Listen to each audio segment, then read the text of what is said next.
Bueno, queridos jóvenes, llegamos al último peldaño de este ciclo con una gran alegría y satisfacción, por muchas razones. La primera, porque estáis presentes, ya habéis asistido, y contar con vosotros para este tipo de actividades resulta realmente hermoso y gratificante.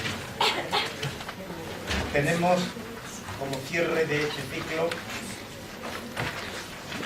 la conferencia Relaciones Exteriores y de Cooperación de la UNESCO y de Cooperación Internacional. Y esta conferencia va a ser desarrollada por el doctor José Antonio López Nebot, a quien conozco desde que nació, porque somos del mismo pueblo. Es catedrático de Historia del Derecho y de las instituciones de nuestra universidad.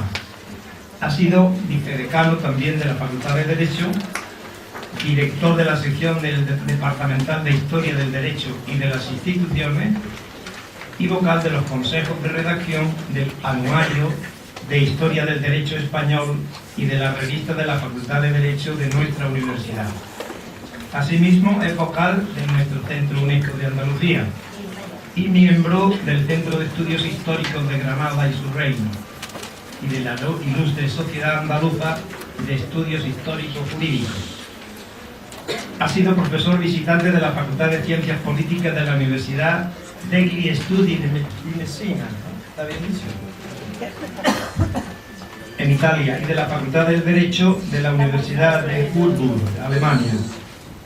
Investigador principal del Grupo Justicia y Gobierno en la Historia del Derecho Español y Europeo, y participa activamente en el Grupo Investigador Historia de las Instituciones Jurisdiccionales Europeas del siglo XV al XVIII de la Universidad Alemana ya mencionada. Su tesis doctoral versó sobre la organización institucional del municipio de Granada durante el siglo XVI y posteriormente ha dedicado monografías y estudios a la historia del derecho patrimonial familiar, la historia del derecho penal, la historia de la literatura jurídica y el régimen señorial. Y en la actualidad se ocupa de la historia de la justicia y en particular del estudio de la práctica procesal. Pero tiene una vertiente también muy interesante, que es la de escritor. Ha publicado el poemario Artífice de Islas en ámbito literario en Barcelona en el 80 y el libro de relatos Templario y otros relatos, Aljibe Archidona del 97. Igualmente o finalmente es autor de ensayos y artículos de crítica literaria y artística, publicados en revistas como el Despeñaperro Andaluz, Cala, revista de literatura del Centro Cultural Generación del 27, Álbum, Letras, Artes y Extramuros de Granada. Ante vosotros el profesor López Nebot, que va a desarrollar la conferencia anunciada. Muy bien. Adelante. Muchas gracias. En primer lugar,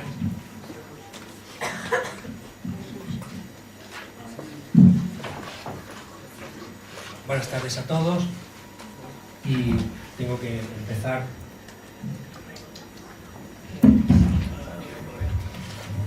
con un capítulo de agradecimientos. Primero por cederme su micrófono, que funciona mucho mejor que el mío, a don Miguel Carrascosa Salas, que como saben es el alma de esta institución, junto con la secretaria aquí presente del Centro UNESCO de Andalucía. Agradecerle la confianza que siempre ha depositado en mí a lo largo de los años, mucho antes de pertenecer a esta institución como vocal de Relaciones Internacionales, circunstancia que me enorgullece, pero como les digo, mi agradecimiento por haber depositado su confianza en mí, don Miguel Carrascosa Salas, desde hace ya muchos años. A él le debo bastantes cosas y la última de todas es haberme invitado, haber depositado en mí su confianza para que yo les hable a ustedes esta tarde acerca de la UNESCO y acerca de la problemática de las relaciones internacionales. Y también quiero agradecerle presentación quizá excesiva, pero dictada más por el afecto quizá que por la justicia. Como ven, el título de mi intervención es la UNESCO, Relaciones Externas, Exteriores y Cooperación Internacional. Y en ese sentido, si ustedes tienen ahí a su disposición el tríptico de estas conferencias, pues comprobarán que la información que antecede al programa se nos dice que la Asamblea General de las Naciones Unidas acordó en su día declarar este año, que ya está feneciendo, el año 2010, declararlo Año Internacional del Acercamiento de las Culturas. Y designó precisamente a la UNESCO, que como saben forma parte del sistema de Naciones Unidas, designó a la UNESCO precisamente para que desempeñara un papel crucial, un papel importante en la celebración del Año Internacional. ¿Y por qué? Pues como reconocimiento a la labor de la UNESCO. Una labor desde el año 1945 en que fue fundada, una labor inestimable en la promoción del conocimiento y la comprensión mutuos entre los pueblos. Y precisamente creo que una de las finalidades de este ciclo de conferencias es favorecer la visibilidad, este término que está tan de moda, hacer algo visible, y es hacer visible el año internacional. Un año que concluye, pero creo que no está mal hablar al final de este año, en diciembre, hablar de lo que ha sido el año internacional del acercamiento de las culturas. Acercamiento de las culturas. Pero en primer lugar habría que preguntarse qué son las culturas o qué es la cultura. Quizá la mejor manera de aproximarnos al concepto de cultura sea contraponiéndolo al de civilización. El concepto de civilización es un concepto universal y también intemporal,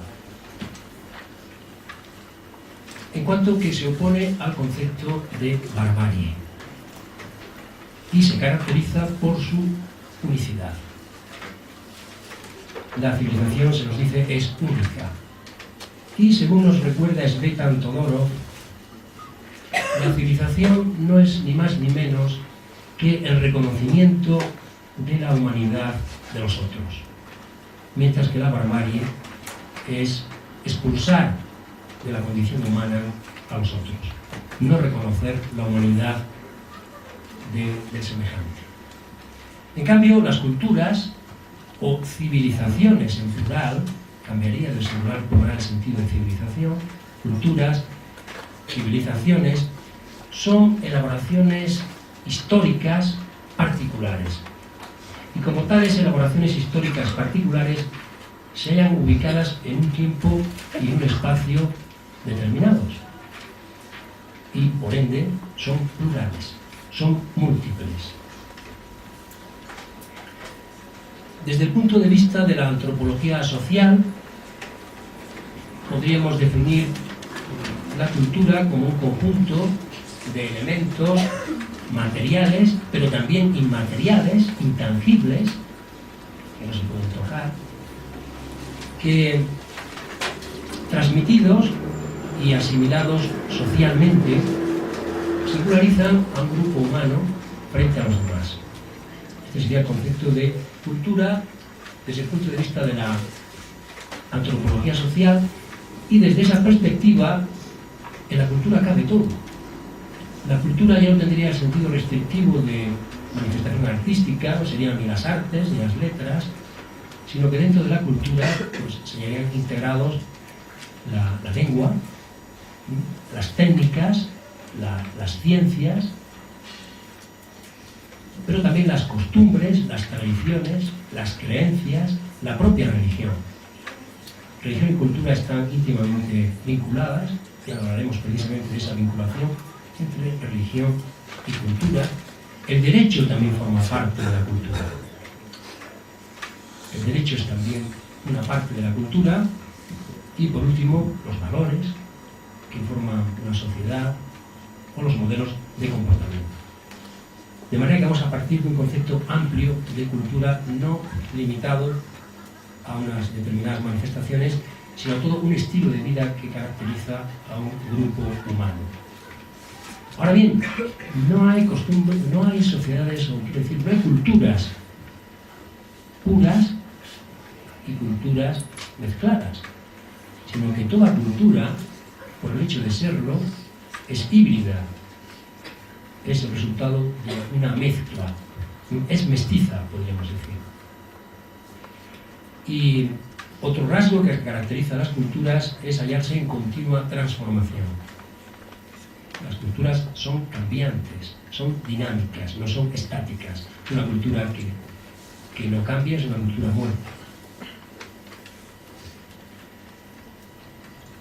Por tanto, como rasgo de la cultura, o de las culturas podríamos decir, recordar que son ese carácter plural, múltiple, el carácter híbrido, mestizo, y la identidad cambiante y dinámica de las culturas. Por otra parte, esto es una cuestión que, por supuesto, es opinable, pero desde ese punto de vista que hemos partido, que es el de la antropología social, no existe una jerarquía que legitime la discriminación, la separación entre culturas superiores y culturas inferiores, sino que lo que existe es un pluralismo de formas culturales diversas. Así se evita incurrir en lo que se llama el etnocentrismo, que postula la superioridad cultural del propio grupo frente a los demás grupos humanos. De considerar que ese es el centro. De ahí viene el etnocentrismo. Ahora bien, también se corre el riesgo de incurrir en el extremo contrario. ¿Y cuál es el extremo contrario? El relativismo cultural. En el sentido de postular que existe una equivalencia o una valoración igual de todas las diferentes culturas. He dicho antes que la civilización es única, es común a todos los seres humanos, y partiendo de esa idea de la unicidad de la civilización, por supuesto que se puede valorar, se puede evaluar, se pueden comparar y criticar racionalmente las distintas culturas. Es decir, emitir juicios de valor, juzgar las distintas culturas es una actitud legítima, se puede hacer. Aunque no aceptemos que hay culturas superiores y culturas inferiores, eso no impide que podamos juzgarlas. Ahora bien, para poder juzgar que una cultura es más avanzada que otra, o que es mejor, no superior, sino más avanzada en algunos aspectos, no basta con describir esa cultura, sino que es necesario contar con un sistema de valores. Por otra parte, las culturas